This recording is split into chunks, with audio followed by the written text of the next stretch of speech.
እንዴት ውላችኋል ተወደዳችሁ ተመልካቾቻችን? ከሰዓቱ ከዜና ኢትዮጵያ ቢዝነስ ዘገባ ጋር ወይንሸት ደጀኔ ነኝ። የቢዝነስ ዜና ስፖንሰራችን ኦሮሚያ ባንክ ነው። ኦሮሚያ ባንክ እናመሰግናለን። ወደ መጀመሪያው ዜና አልፋለሁ። የኢትዮጵያና የእስራኤል የቢዝነስ ፎረም በአዲስ አበባ እየተካሄደ ይገኛል። የውጭ ጉዳይ ሚኒስትር ጌዲዮን ጢሞቴዎስ ኢትዮጵያ ከእስራኤል ጋር ያላትን የቆየ ግንኙነት በማጠናከር በንግድ በግብርናና ሌሎች መስኮች በትብብር መስራት እንደምትፈልግ ገልጿል። የእስራኤል የውጭ ጉዳይ ሚኒስትር ጌዲዮን ሰዓር የኢትዮጵያና እስራኤል ግንኙነት ይበልጥ ለማጠናከር የቢዝነስ ፎረሙ የጎላ እገዛ ያደርጋል ብለዋል። ተመልካቾቻችን እዚህ ጉዳይ ላይ ደግሞ ፎረሙን እየተከታተለች የምትገኘው ባልደረባችን ኤዶም አማረ ተጨማሪ መረጃዎችን ልትሰጠን በቀጥታ መስመራችን ላይ ትገኛለች። ኤዶም እንዴት ውለሻል? በኢኮኖሚ ፎረሙ ሁለቱ ሀገራት በየትኛዎቹ ጉዳዮች ላይ ለመስራት በጋራ ተስማሙ የሚለውን ንገሪን።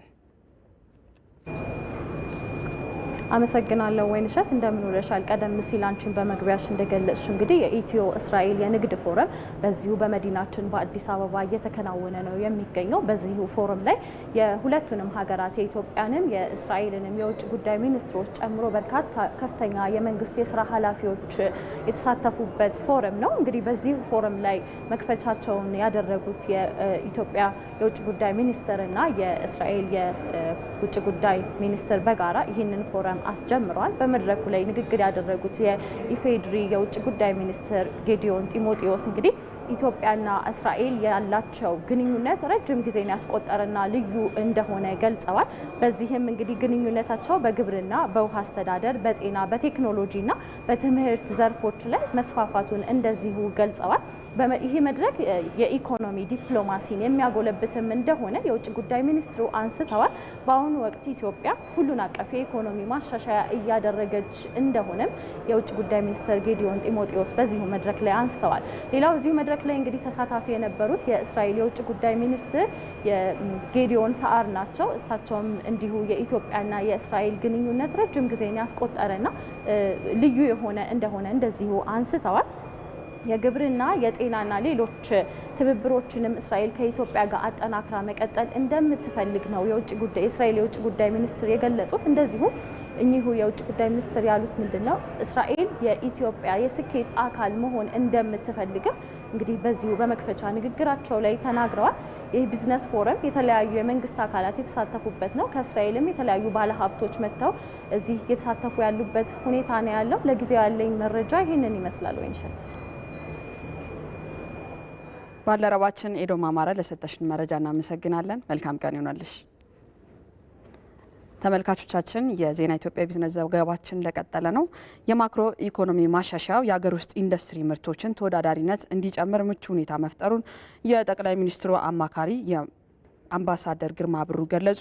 አምባሳደር ግርማ ብሩ ከኮሚኒኬሽን ሚኒስትሩ ለገሰ ቱሉና ከሚኒስቴሩ ከፍተኛ የስራ ኃላፊዎች ጋር በመሆን በአዲስ አበባ ኢንተርናሽናል ኮንቬንሽን ማዕከል ተገኝተው ሶስተኛውን የኢትዮጵያ ታምረት ኤክስፖ ጎብኝተዋል።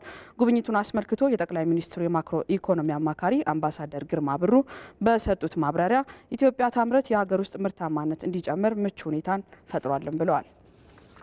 የማክሮ ኢኮኖሚ ማሻሻያው በጣም የሚያበረታታው ዘርፍ ካለ አንዱ የኢንዱስትሪውን ዘርፍ ነው። ከዚህ ቀደም የዶላር ዋጋ በዝቅተኛ የብር መጠን ዶላር አግኝተው ወደ አገር ውስጥ ያስገቡ የነበሩ ሰዎች አሁን አንድን ዶላር ለማግኘት እንደ ከዚህ ቀደሙ 59 ብር የመሳሰሉት ሳይሆን 100 ምናምን ብር በሚያስፈልጋቸው ጊዜ የአገር ውስጦቹ ገበያቸው ከፍ ይላል ማለት ነው።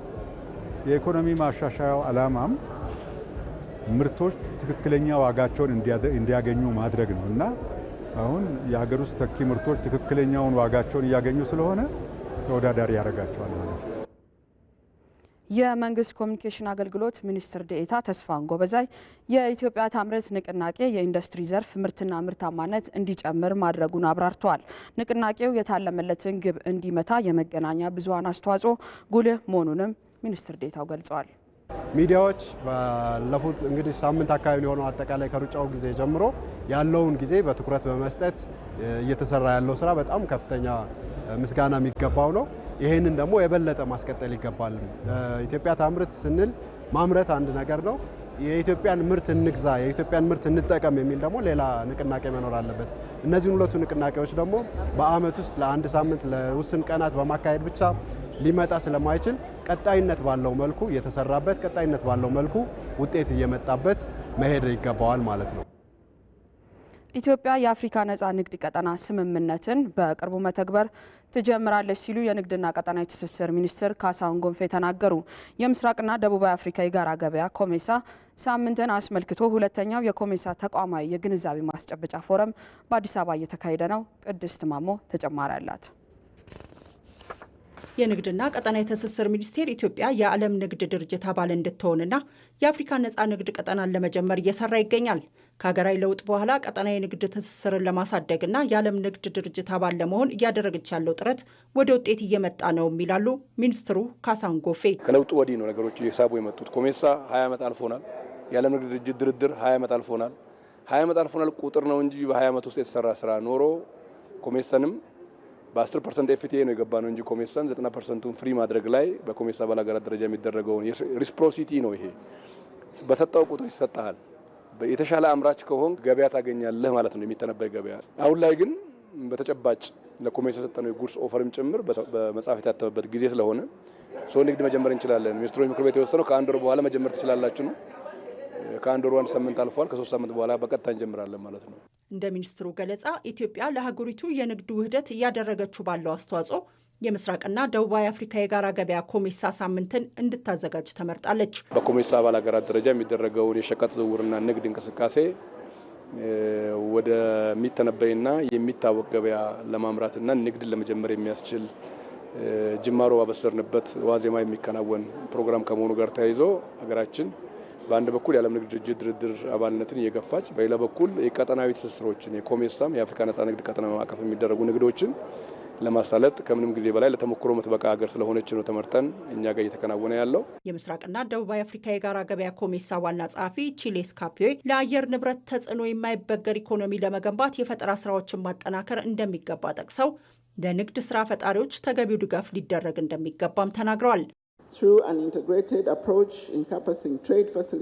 በኢኮኖሚ ውህደት አስተሳሰብ የንግድ ስራዎችን ማመቻቸት፣ ኢንቨስትመንትን ማስተዋወቅ፣ የአደጋ ስጋት ቅነሳ አገልግሎቶች፣ መሰረተ ልማትን ማዘመን፣ የዲጂታል ፋይናንስ አካታችነት፣ የተመረጡ ዘርፎች ላይ እሴት መጨመር፣ ሴቶችና ወጣቶች የኢኮኖሚ አቅምን ማጠናከር ላይ የኮሜሳ ተቋማት በአፍሪካ የኢኮኖሚ ውህደትን ለመፍጠር የተያዘው አጀንዳ እንዲሳካ ድጋፋቸውን ያጠናክራሉ።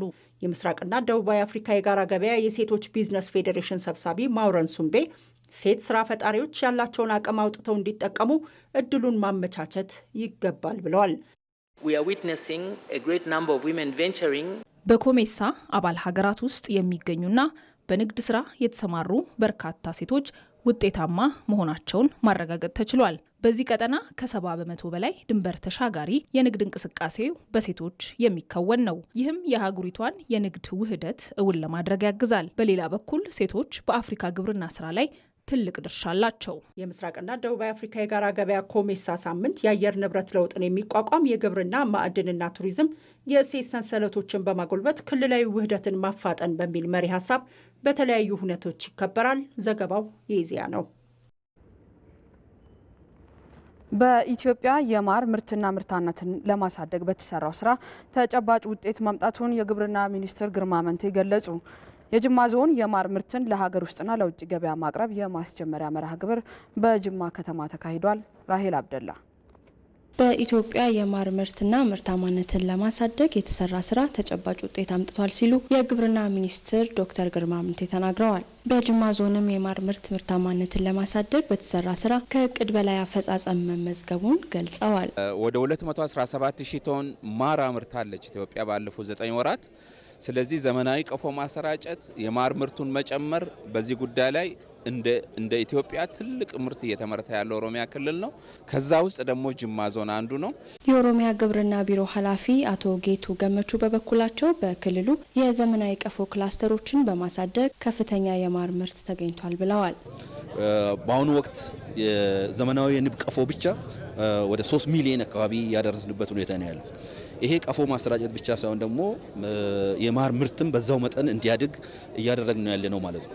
በዘንድሮ ዓመት ወደ 140 ሺህ ቶን የሚሆነውን የማር ምርት በአገር ውስጥና በውጭ ሀገር ላይ ለገበያ ለማቅረብ ታቅዶ እየተሰራ ነው ያለው። እስካሁን ድረስ ከ120 ሺህ ቶን በላይ የማር ምርት ተሰብስቦ ነው ያለው ማለት ነው። ባለፉት ዓመታት በተሰራ ስራ በዞኑ በዘመናዊ የንብ ቀፎ ቁጥር በ2012 ዓ.ም 8164 የነበረ ሲሆን አሁን ላይ 260 ሺህ በላይ ቀፎ መድረሱን የጠቆሙት የጅማ ዞን አስተዳደር ቲጃኒ ናስር ናቸው። በ2012 ዓመተ ምህረት በዘመናዊ የንብ ቀፎ የማር ምርት በቀፎ 30 ኪሎ ግራም የነበረ ሲሆን በ2017 ዓመተ ምህረት ወደ 36.5 ኪሎ ግራም ማሳደግ ተችሏል። ይህ ደግሞ አንድና ሁለት እርምጃ ወደፊት እየሄድን ነው። ገና ብዙ ከኛ ይጠበቃል። የጅማ ዞን የማር ምርትን ለሀገር ውስጥና ለውጭ ገበያ የማቅረብ የማስጀመሪያ መርሃ ግብር ላይ 115 ማህበራት የማር ምርታቸውን ያቀረቡ ሲሆን ባገኙት ዘመናዊ የማር ቀፎ ምርታማነታቸውን ለመጨመር መቻላቸውን ተናግረዋል። ከማር አኳያ የተለያዩ የማር ላይ ያደራጃናቸው ማህበራቶች አሉ። እነዚህ ማህበራቶች የማር ግብዓት የሚሆኑ ማቴሪያሎችን እናቀርብላቸዋለን፣ እናሰለጥናለን። ከዛን ማሩን ሰብስበን በአገር አቀፍ ደረጃ ገበያ ላይ እናቀርብላቸዋለን። አሁን ደግሞ ሰርቲፋይ አስደርገን ወደ ኤክስፖርት ለማሳደግ የጀመረው ነገር አለ። ከማህበራት ነው የምንሰበስበው ማርን፣ ናቹራል የሆነ ኦርጋኒክ የሆነ ማርን ነው የምንሰበስበው። እዚህ ስናመጣው ማለት ነው ህዝቡም ገባተኛውም በጥሩ ዋጋና ገበያውን በማከለ ዋጋ ለመሸጥ ነው። ባለፉት 9 ወራት በኢትዮጵያ 2.2 ሚሊዮን የዘመናዊና የሽግግር የንብ ቀፎዎች ለአርሶ አደሩ እንዲሁም ለአርብቶ አደሮች ለማሰራጨት መቻሉን በመርሃ ግብሩ ላይ ተነስቷል። ተመልካቾች ለሰዓቱ የነበረን የዜና ኢትዮጵያ ቢዝነስ ዘገባ ይህን ይመስል ነበር። ወይንሸት ደጀኔ ነበርኩኝ። በያላችሁበት መልካም ቀን